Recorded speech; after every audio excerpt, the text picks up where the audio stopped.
Domnilor și domnilor, mă numesc Gian Militaru și nou am bucuria aceasta să intru în casele voastre cu o nouă ediție a misiunii Gian Militaru Ministry. Vă mulțumesc din toată inima pentru toate rapoartele bune care ne le trimiteți în fiecare zi, în fiecare săptămână și toate e-mail-urile care ne le scrieți cu privire la programele care le avem, atât pe Inedit TV, cât și pe YouTube, cât și pe Facebook. Îi dau slavă lui Dumnezeu pentru oportunitatea care mi-o dă ca să pot să aduc un cuvânt de încurajare, de ridicare și de restaurare. Pentru că la ora actuală sunt atâtea noutăți, așa zis, quote-unquote noutăți, bad news, adică noutăți rele. Și îmi permit să folosesc anumite cuvinte în engleză, că m-am uitat de multe ori la noutăți, că mulți folosesc cuvinte în engleză și realizez că majoritatea tinerilor din România, și când vorbesc tinerii până la 40, aproape 50 de ani, tot tinerii consider, înțeleg limba engleză, iar cei care nu înțeleg limba engleză au învățat o altă limbă, fiindcă s-au dus într-o țară cum e Germania, Italia, Franța, Spania și alte țări din Europa.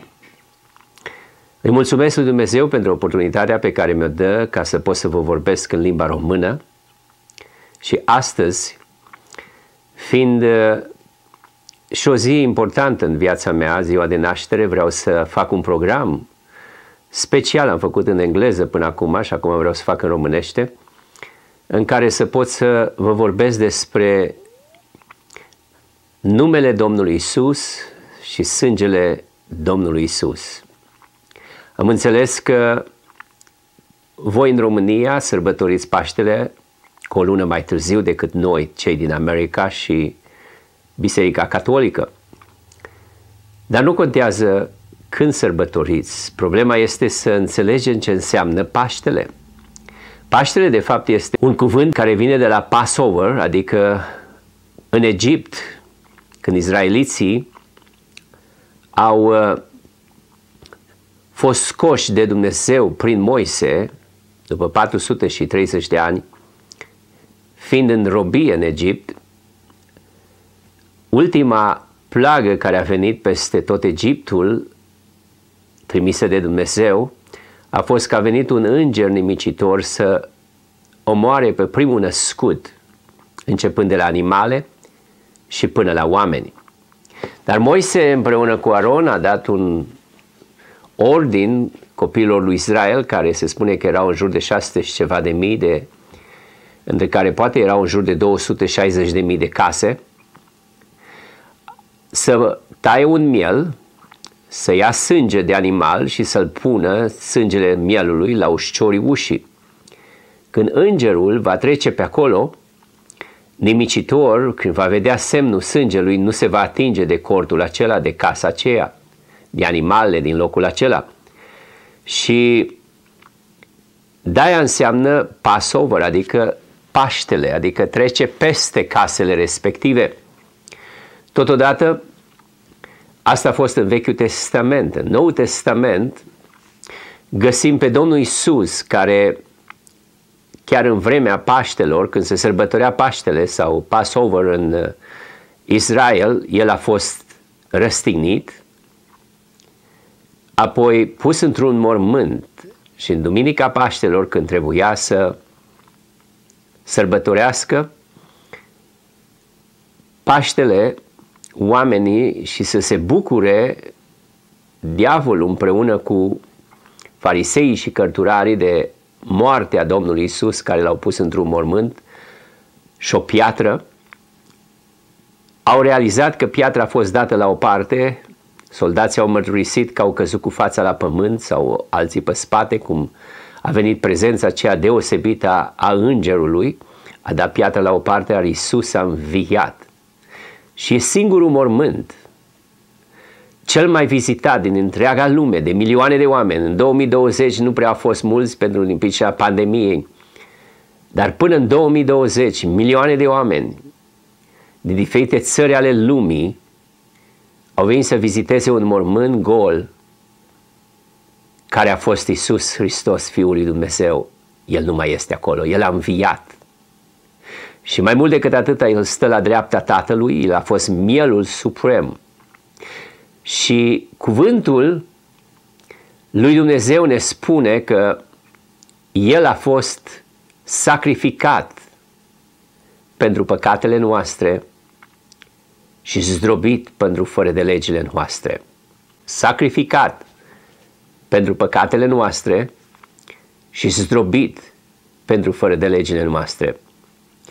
Și v-aș sugesta să citiți Biblia. Biblia tradusă original după Cornilescu, preotul Cornilescu, care a tradus-o în limba română. De asemenea, o puteți upload pe telefon sau download. Puteți să o ascultați și vocal pe telefon. Unii oameni care nu mai pot să o citească, poate au scrisul prea mărunt, să apese pe un buton și să asculte vocal Evanghelia. La ora actuală, în secolul 21, există o posibilitate în care poți să auzi Evanghelia în orice loc al lumii ai fi și în orice limbă. E cea mai vândută carte de pe întreg pământul, cea mai răspândită de pe întreg pământul și cea mai tradusă în toate limbile posibile care există pe fața pământului. De-aia, voi toți care vă numiți în cod religioși, care mergeți la biserică de Paști și de Crăciun, la nașterea Mântuitorului, v-aș sugesta să citiți Biblia, să aveți informații, să nu vă luați ce spune oamenii religioși, să nu vă luați nici ce spun eu, să cercetați dacă scrie în cuvântul lui Dumnezeu și dacă scrie, luați-le și puneți-le în practică. Am spus de atâtea ori. Avem nevoie de cunoștință, cunoștința este putere. Și la ora actuală, chiar dacă nu știi carte, mi-aduc aminte de o femeie care am botezat-o acum câțiva ani în urmă din Franța, din Lyon, și a zis: Domnul Gian, eu nu știu să scriu și să citesc, dar vreau să mă botez în apă. Și am zis: da cum? Ai citit undeva? Zice: nu, am ascultat și ascult în continuu programele care le ai pe YouTube și am învățat multe versete din cuvântul lui Dumnezeu și am realizat că am nevoie să fac un legământ cu Domnul. Ce minunat e lucrul acesta! Biblia spune că nici cei fără de minte nu se vor rătăci pe această cale. Mai greu este de filozof, de cel învățat, pentru că acela ia firul de păr și îl împarte în 7, dacă poate în 14. Pentru că știința pe care tu o înveți aici pe pământ n-are nicio valoare dacă nu cunoști Biblia. De fapt, Apostolul Pavel, care a scris 3 sferturi din Noul Testament, a fost unul dintre fariseii care au trăit pe o partidă atât de îngustă a religiei. A fost un om foarte religios. Și în prima carte după Corinteni, când el a scris Corintenilor, și a scris în felul următor și a zis așa în capitolul 1, și vreau să vă citesc versetele acestea de fapt, unde spune așa, versetul 18: fiindcă propovăduirea crucii este o nebunie pentru cei ce sunt pe calea pierzării. Și am spus de multe ori, nu trebuie să fii pierdut dacă ești pe calea pierzării, pentru că atâta timp cât mai ai suflare de viață, poți să te întorci înapoi din viața ta. Dar pentru noi, spunea el, care suntem pe calea mântuirii, este puterea lui Dumnezeu. Și mulți dintre voi vei spune: wait a minute, adică tu crezi în cruce? Da, cred, pentru că crucea a fost un lemn blestemat. Pe ea a murit Hristos, Domnul meu. Și cred în Cel care a murit pe cruce. Mai mult decât atât, El nu mai este pe cruce. Degeaba îl vezi undeva pe o cruce răstignit și începi să plângi și îți faci cruce. El este viu, El a dreapta Tatălui și a să-ți dovedesc din Scriptură. Și hai să citesc mai departe. Versetul 19. Căci este scris: voi prăbădi înțelepciunea celor înțelepți, voi nimici priceperea celor pricepuți. Și pune întrebarea: unde este înțeleptul? Unde este cărturarul? Unde este vorbărețul veacului acestuia? N-a prostit Dumnezeu înțelepciunea lumii acesteia? Căci întrucât lumea cu înțelepciunea ei n-a cunoscut pe Dumnezeu în înțelepciunea lui Dumnezeu, Dumnezeu a găsit cu cale să mântuiască pe credincioși prin nebunia propovăduirii crucii. Iudeii, care sunt evrei, simbolizează evrei, într-adevăr, cer minuni. Grecii caută înțelepciune. Grecii simbolizează neamurile care, în timpul acela, acum 2000 de ani, grecii erau cei mai renumiți în ce privește a cerceta lucrurile. Aveau cei mai mulți idoli, cele mai multe temple ale idolilor, care sunt și până ziua de astăzi anumite locuri unde oamenii cred în acești idoli. Nu mai vorbesc alte țări ale lumii, cum este India și alte părți în Africa și în Asia, unde oamenii se închină la tot felul de animale, de obiecte și de tot felul de lucruri. Și grecii, cărturarii, care erau cărturarii în vremea aceea, oameni înțelepți, spune căci caută înțelepciune. Și Apostolul Pavel spune, dar noi propovăduim pe Hristos cel răstignit, care pentru iudei este o pricină de potignire, fiindcă evreii n-au crezut și mulți dintre ei nu cred până în ziua de astăzi că Iisus a venit acum 2000 de ani.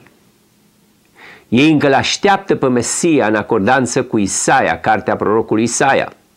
Dar noi propovăduim pe Hristos cel răstignit printre iudei este o pricină de potignire, pentru neamuri este o nebunie, dar pentru cei chemați, care înseamnă eu și tu,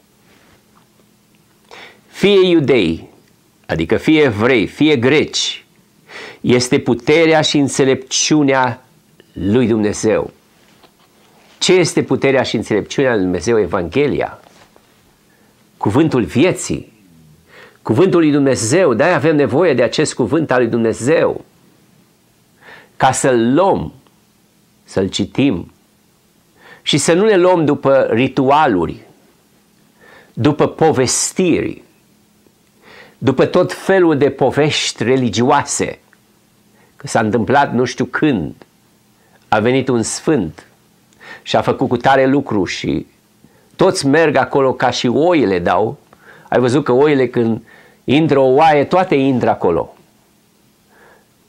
Noi trebuie să cercetăm Scripturile, că în ele vom găsi înțelepciunea lui Dumnezeu. Și vorbește mai departe cuvântul lui Dumnezeu, versetul 25 din 1 Corinteni, capitolul 1. Căci nebunia lui Dumnezeu este mai înțeleaptă decât oamenii și slăbiciunea lui Dumnezeu este mai tare decât oamenii. De pildă, fraților, uitați-vă la voi, care ați fost chemați printre voi, nu sunt mulți înțelepți în felul lumii, nici mai puternici, nici mulți din neam ales. Și mă opresc puțin câteva minute să înțelegem ce vrea să spună Apostolul Pavel aici. Apostolul Pavel a fost unul dintre cei mai mari înțelepți în vremea aceea. A învățat la picioarele lui Gamaliel, a învățat toată știința, toată filozofia. Știa mai multe limbi, știa limba aramaică, știa limba greacă, știa limba romană. De asemenea știa limba ebraică, era evreu. Își căpătase cetățenia romană cu bani mulți, părinții lui erau foarte bogați, construiau corturi pentru armata romană. El a fost foarte înțelept și de el s-a considerat că înțelepciunea pe care a avut-o este o nebunie înaintea lui Dumnezeu dacă nu l-ar cunoaște pe Iisus Hristos ca Domn și Mântuitor. Și spune, nu sunt mulți înțelepți printre voi, și anume, dau un exemplu, mulți ați auzit de Petru, sau cum mulți auziți în religia ortodoxă, Sfântul Petru. Petru a fost un pescar, n-a fost învățat, dar când s-a coborât Duhul Sfânt peste el, 3000 de oameni l-au primit pe Hristos ca Domn și Mântuitor al vieții lui personale. Și mulți se întrebau, dar de unde au învățat ei atâta carte? Cum de știe să predice așa de frumos? Matei, care a scris Evanghelia după Matei, a fost un vameș, un om care era la vamă. N-avea multe studii decât știa să fure, să înșele și să ia bani. Și Dumnezeu s-a îndurat de el și i-a dat o înțelepciune deosebită, a scris Evanghelia după Matei. Găsim un evanghelist, Luca, care a fost doctor. De-aia spune Apostolul Pavel că n-au fost mulți înțelepți printre ei care predică Evanghelia. Pentru că poți să ai filozofiile acestei lumi, poți să ai universități. Mă sună oameni care au universități, au college degree, profesori. Și ce domnul Militaru, am ascultat diferiți teologi, diferiți oameni din cadrele de teologie care predică cu o înțelepciune extraordinară. Dar când dumneata predici, zice, simt prezența și înțeleg ceea ce vrei să spui, predici pe înțelesul nostru. Domnul Iisus, să știi că n-a predicat în termeni prea grei de înțeles și a predicat pe înțelesul oamenilor. Să înțeleagă și cel de jos și filozoful. Să înțeleagă și cel care nu are carte și cel care are studii superioare. Pentru că Evanghelia aceasta este puterea lui Dumnezeu, e o înțelepciune deosebită. De aceea aș dori din toată inima, iubitul meu prieten, iubitul meu ascultător, fă tot posibilul, fă-ți rost de cartea aceasta. Am spus de atâtea ori și spun și acum, dacă n-ai citit cartea aceasta, Biblia, nu cunoști nimic. O citesc în fiecare zi și în ea găsesc tot mai multe cuvinte înțelepte. Obișnuiesc să citesc cartea Proverbelor în fiecare zi, azi e 25 martie. Și astăzi am citit capitolul 25, mâine 26. Citești capitolul 26. Și în fiecare zi citești câte un capitol. Citind din cartea Proverbelor câte un capitol, ceva nou ți se descoperă. Ți se descoperă cuvinte de bun simț, cuvinte de înțelepciune, cuvinte de business, cuvinte de afaceri, cuvinte de a comunica cu oamenii.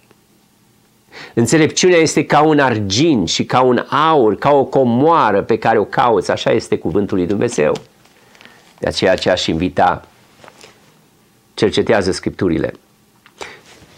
Și Apostolul Pavel vorbește în continuare și zice așa: dar Dumnezeu a ales lucrurile nebune ale lumii ca să facă de rușine pe cele înțelepte. Dumnezeu a ales lucrurile slabe ale lumii ca să facă de rușine pe cei tari. Și Dumnezeu a ales lucrurile josnice ale lumii și lucrurile disprețuite, ba încă lucrurile care nu sunt, ca să nimicească pe cei ce sunt. Pentru ca nimeni să nu se laude înaintea lui Dumnezeu. Și voi, prin El sunteți în Hristos Iisus, El a fost făcut de Dumnezeu pentru noi înțelepciune, neprihănire, sfințenie și răscumpărare. Pentru ca, după cum este scris, cine se laudă, să se laude în Domnul. Și acum poate veți spune unii înțelepți, zice, Dom'le, dar cum adică El a făcut lucruri care nu sunt? Să le nimicească pe cei ce sunt? Oamenii nu înțeleg, în special la sărbătoarea Paștelui, sărbătoarea morții și a învierii Domnului Iisus. Nu înțeleg de ce oamenii vorbesc despre sângele Domnului Iisus. Și următorul program aș vrea să vorbesc despre lucrul acesta. Dar acum vreau să vorbesc despre autoritatea cuvântului lui Dumnezeu. În primul rând, ca să ai autoritate, trebuie să cunoști cuvântul. Realitatea este ca să poți să vorbești cu îndrăsneală, cum găsesc atâția politicieni, atât aici în America, cât și în România și peste tot, care sunt în politică involvați, trebuie să cunoască anumite legi, să le știe pe de rost, ca să poată să-i convingă pe oameni să-i aleagă. Și mulți oameni, din pricina aceasta, pentru că nu cunosc anumite legi, anumite lucruri, se lasă ușor înduplecați de acești oameni.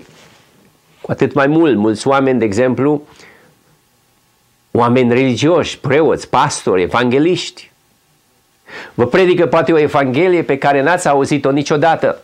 Cum poate ziceți și despre mine, Gian Militaru, zice, am auzit cuvinte, chiar zilele trecute m-a sunat o femeie, zice, domnul Militaru, n-am auzit niciodată asemenea cuvinte care le aud de la dumneata.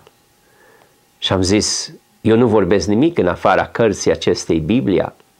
De-aia e important să cercetăm Scripturile. Și hai să vă citesc câteva cuvinte din epistola către Filipeni, capitolul 2, versetul 6 spune așa: El măcar că avea chipul lui Dumnezeu, totuși n-a crezut ca un lucru de apucat să fie deopotrivă cu Dumnezeu și s-a dezbrăcat pe sine însuși, a luat chip de rob, făcându-se asemenea oamenilor. Când s-a întâmplat lucrul acesta? Și de ce s-a întâmplat lucrul acesta? Vreau să vă spun, primul Adam, care a fost făcut de Dumnezeu cu mâna lui și a suflat suflare de viață în el, a fost îmbrăcat cu gloria lui Dumnezeu. Gloria lui Dumnezeu era peste el și peste Eva, peste amândoi, până în ziua când au păcătuit. Și când au păcătuit, au fost scoși afară din grădină. Și în ziua când au păcătuit, dacă aș citi Genesa, ce frumoasă e cartea Genesei, istoria lumii, istoria lui Israel, istoria prorocilor din vechime, istoria cum a luat Israelul ființă, cum se le 12 triburi ale Israel și așa mai departe. E ceva extraordinar. Mulți dintre voi care sunteți profesori universitari, sunteți oameni care cunoașteți atâta filosofie și n-ați citit Biblia, să știți că n-ați citit nimic.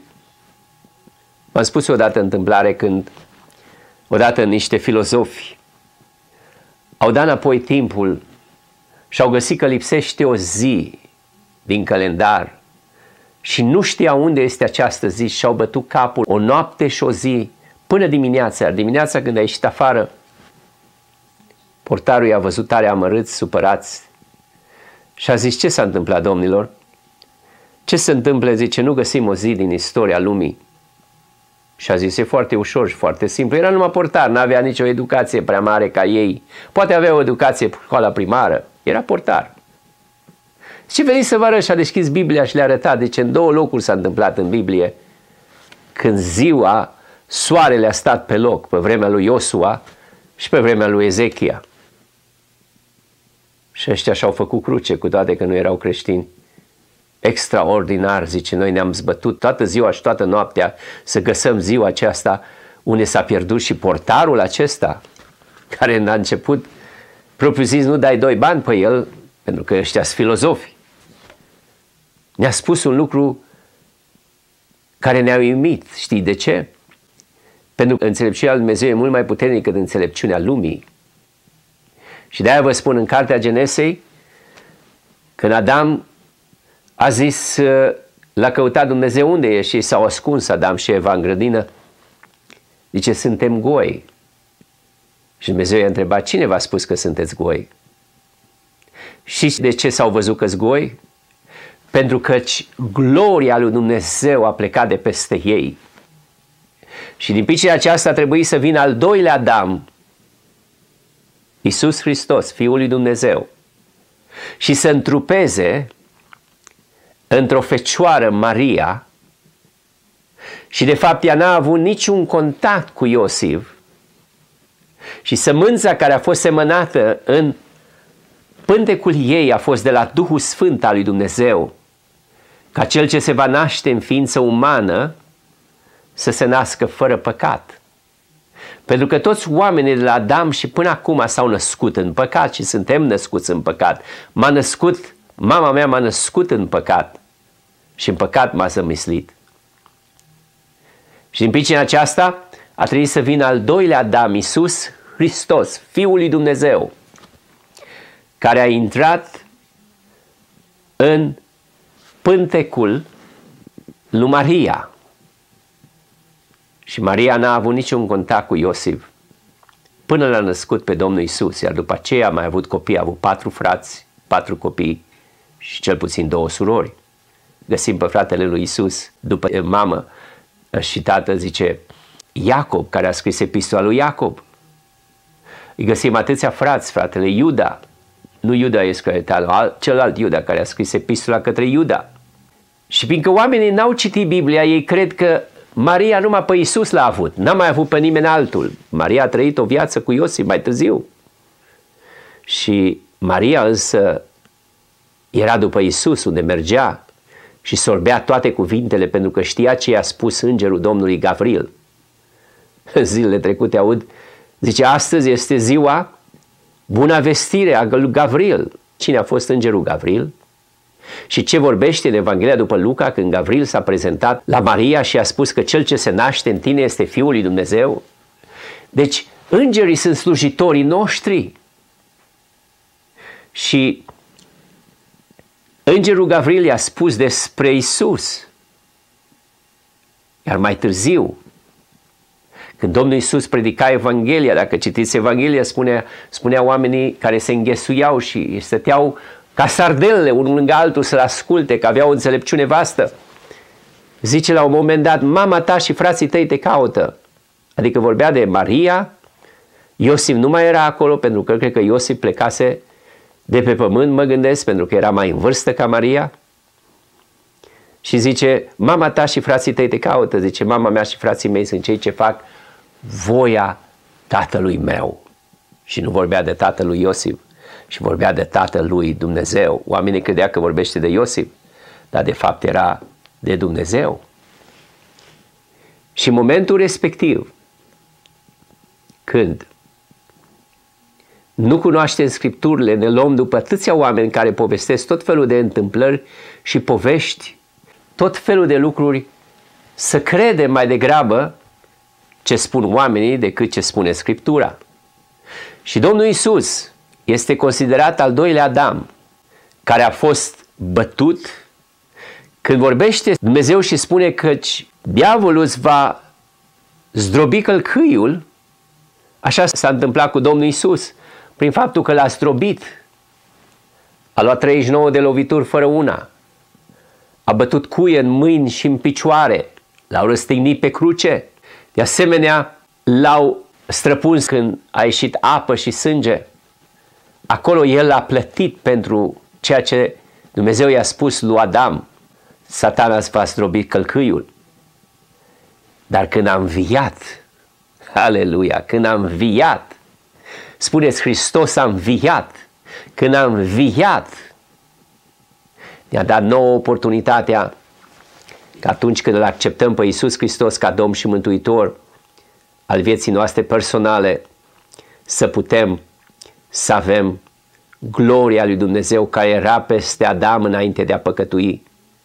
Și gloria aceasta să se manifeste în viața noastră, și El a zis că comoara aceasta a lui Dumnezeu, care este Duhul Sfânt, o avem în aceste vase de lut. În aceste vase de lut păstrăm această comoară care să fie de la Dumnezeu și nu de la oameni. Aceasta înseamnă învierea. Aș vrea să vorbesc săptămâna viitoare, să continui despre înviere. Și de fapt, dacă nu exista înviere, nu exista Evanghelia aceasta să fie vestită. Vreau să vă mai citesc un lucru înainte de a merge la o rugăciune. În Epistola 1 către Corinteni, în capitolul 15. Dacă nu există o înviere a morților, nici Hristos n-a înviat. De unde mă se duce mama, tata sau părinții mei, acolo mă duc și eu. Nu-i așa? Mulți ziceți lucrul ăsta. Dar dacă nu există o înviere a morților, nici Hristos n-a înviat. Și dacă n-a înviat Hristos, atunci propovăduirea noastră este zadarnică, și zadarnică este credința voastră, a mea și a ta în Dumnezeu. Ba încă noi suntem descoperiți ca martori mincinoși al lui Dumnezeu, fiindcă am mărturisit despre Dumnezeu că El a înviat pe Hristos când nu l-a înviat. Dacă este adevărat că morții nu învie, căci dacă nu învie morții, nici Hristos n-a înviat. Și dacă n-a înviat Hristos, credința voastră este zadarnică și voi sunteți încă în păcatele voastre, și prin urmare și cei ce au adormit în Hristos sunt pierduți. Și apoi versetul 19 spune, versetul acesta e un verset extraordinar. Zice, dacă ne-am pus nădejdea numai pentru viața aceasta, ne-am pus nădejdea în Hristos, atunci suntem cei mai nenorociți dintre toți oamenii. Dar acum Hristos, spuneți cu toții, dar acum Hristos a înviat din morți, pârga celor adormiți.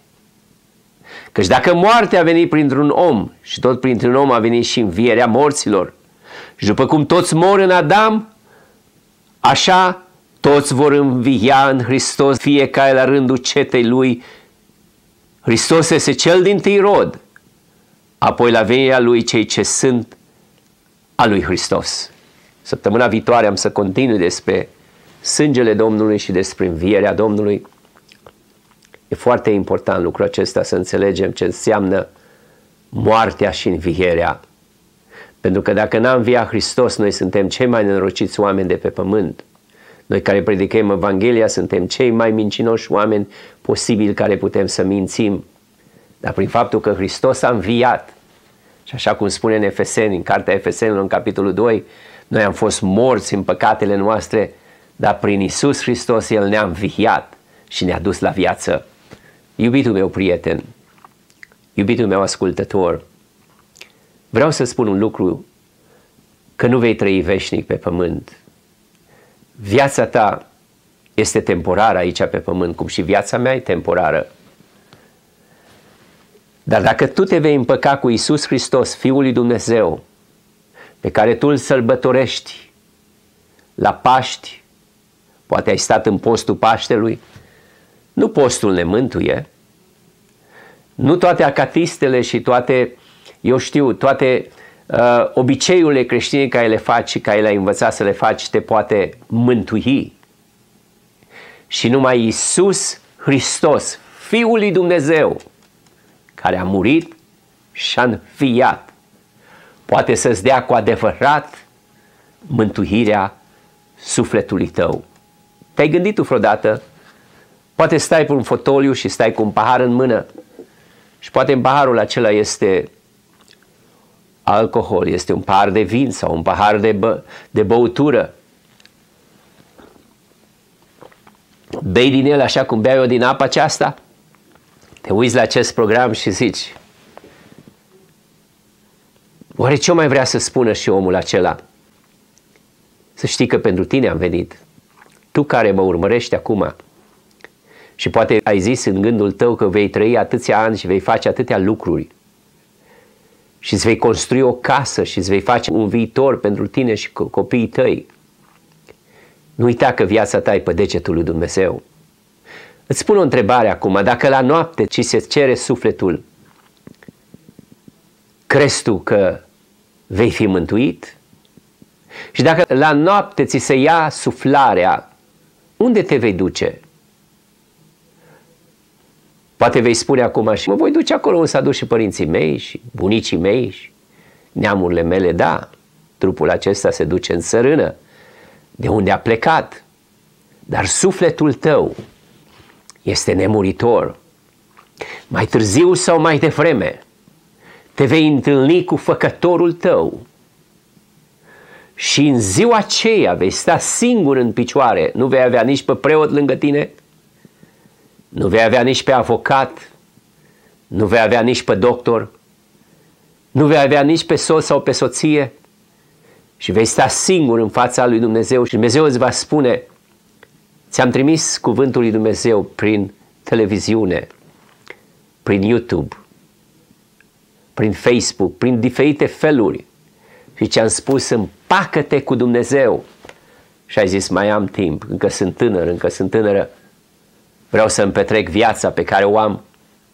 Diavolul vine la mintea ta și spune că dacă te vei împăca cu Dumnezeu îți vei închide viața, nu, atunci să o deschizi. Atunci se deschide mintea să poți să vezi eternitatea, să vezi dincolo de cutia aceasta a religiei, să nu mai stai cu o cutie pe cap și să crezi că acesta e totul, dacă fac bine, dacă stau în post, dacă dau de mâncare la cel flămând, dacă dau îmbrăcăminte la cel dezbrăcat, dacă îmi tind mâna la cel sărac și, bineînțeles, dacă fac tot ceea ce mi se spune de oamenii religioși, sunt ok, sunt bine cu Dumnezeu. Nu, în ziua aceea Domnul te va întreba, ți-am trimis Evanghelia și vei spune, dar spune-mi ce să fac ca să fiu mântuit? Ce să fac ca să-mi câștig mântuirea sufletului? În clipa aceasta poți să faci lucrul acesta, chiar acum.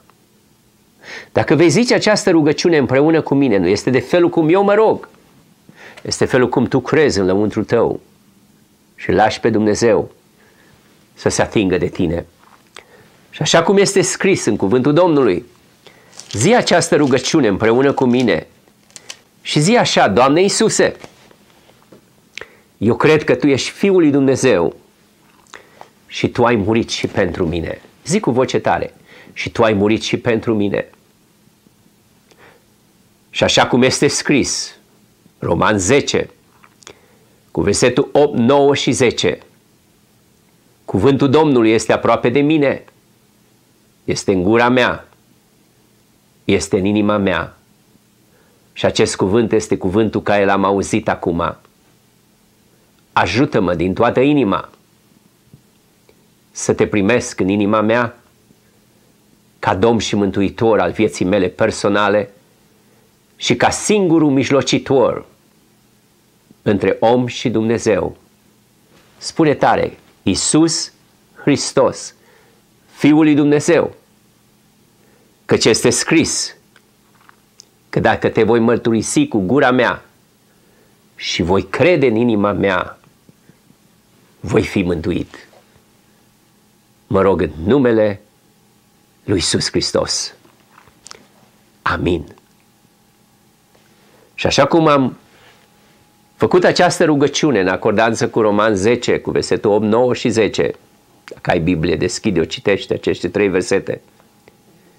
Dacă tu ai făcut această rugăciune sinceră din inima ta și ai crezut în inima ta că Dumnezeu a trimis pe singurul Său Fiu să moară și să învieze și pentru tine, îți garantez, nu eu, cuvântul lui Dumnezeu, că ești mântuit. Acum vreau să fac o rugăciune.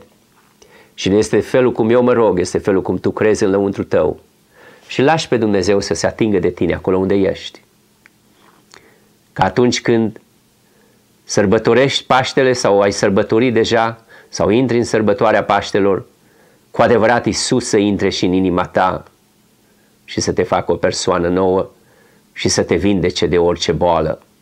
Chiar acum trimit cuvântul Domnului peste tine, acolo unde ești. Întinde mâinile spre Domnul așa și zi: Doamne, cred și primesc. Orice durere din trupul tău, orice boală, orice infirmitate, orice denumire de boală, îi poruncesc în clipa aceasta numele lui Iisus Hristos să părăsească ființa ta. Chiar acum cineva are o problemă cu plămânii, Domnul vrea să-ți dea plămâni noi. Cineva are o problemă cu ficatul, Domnul vrea să-ți dea ficat nou. Așa cum Tu ai făcut, Doamne, atâția oameni care m-am rugat în trecut și am văzut cum Tu te-ai atins de ei și le-ai dat ficat nou. Hepatita este numai un nume, dar în numele lui Iisus Hristos îi poruncesc să se supună cuvântului lui Dumnezeu, chiar acum, chiar în momentul acesta. Orice virus, orice bacterie, orice putere a virusului, comandă în clipa aceasta să se usuce din rădăcină și să te părăsească chiar acum. Și declar viață, viață, viață, așa cum este scris, Doamne Iisuse, că Tu ai venit să dai viață și viață din belșug. Mă rog în numele lui Iisus. Acum cei care aveți probleme de dureri de mâini, în clipa aceasta îi comand durerilor să te părăsească chiar acum. Începe să miști mâinile, picioarele și ai să vezi. Mergi un pic prin casă, vezi că nu mai ai dureri. Zi: Doamne, eu cred și primesc. Chiar acum Domnul se atinge de tine, pentru că gloria lui Dumnezeu s-a coborât în momentul când tu ai zis: da, Doamne, te accept în inima mea ca Domn și Mântuitor. Chiar acum Domnul se atinge de tine. Lasă-mă să știu dacă Domnul s-a atins de tine. Dă-mi un telefon. Telefonul care îl vedeți pe screen-ul televizorului, să știți că unii mă sună în timp ce începe programul și vede telefonul să mă aud pe mine însumi că sunt la TV. Nu faceți lucrul acesta, urmăriți tot programul până la capăt, iar apoi sunați la o oră potrivită. Dacă este dimineața la voi, pe la 10, dimineața 11, încearcă să sunați când e seara, că la mine e trecut de 12 noapte, s-ar putea să nu pot să răspund la telefon. De aceea, caută să iei telefonul, sună seara, când e la voi. Aveți în vedere că suntem cu 10 ore diferență de voi, locuim în California, dar ne-am dedicat în totul tot ca să ducem această veste bună până la marginile pământului. Și dacă Dumnezeu îți pune pe inimă să fii partener cu noi în lucrarea aceasta, nu cei care l-ați primit acum pe Domnul, nu, vreau prima dată să-L primiți pe Domnul, să faceți un legământ. Cei care Dumnezeu vă pune pe inimă și sunteți și vă hrăniți din lucrarea aceasta, faceți-o cu bucurie și Domnul să vă binecuvinteze până ne vom vedea din nou la o nouă ediție a misiunii Gian Militaru. Amin. Din 1990, această misiune a ajutat mii de oameni în a se schimba în bine mental și spiritual. Gian Militaru a câștigat încrederea și inimile oamenilor și a ajuns în locuri în care Evanghelia nu a fost vestită niciodată. Vă încurajăm să continuați suportul vostru financiar pentru a ajuta la schimbarea în bine a sufletelor oamenilor aflați în nevoie.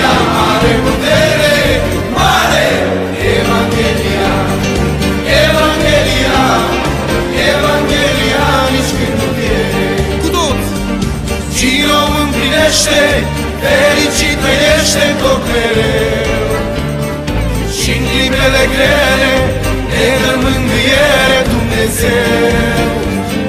Ea ne este harul, ne aruncă marul și ne dă prin credință în Domnul o viață în cer în veșnicii.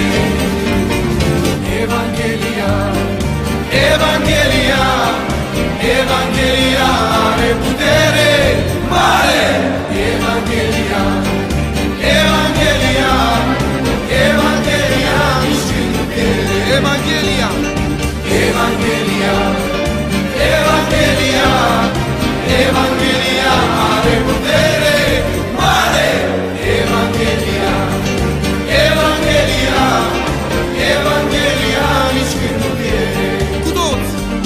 Cine o împlinește, fericit trăiește tot mereu și-n clipele grele ne dă mângâiere Dumnezeu. Ea ne este harul, ne aruncă marul și ne dă prin credință în Domnul o viață în cer în veșnicii.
oameni unul, după altul, să vină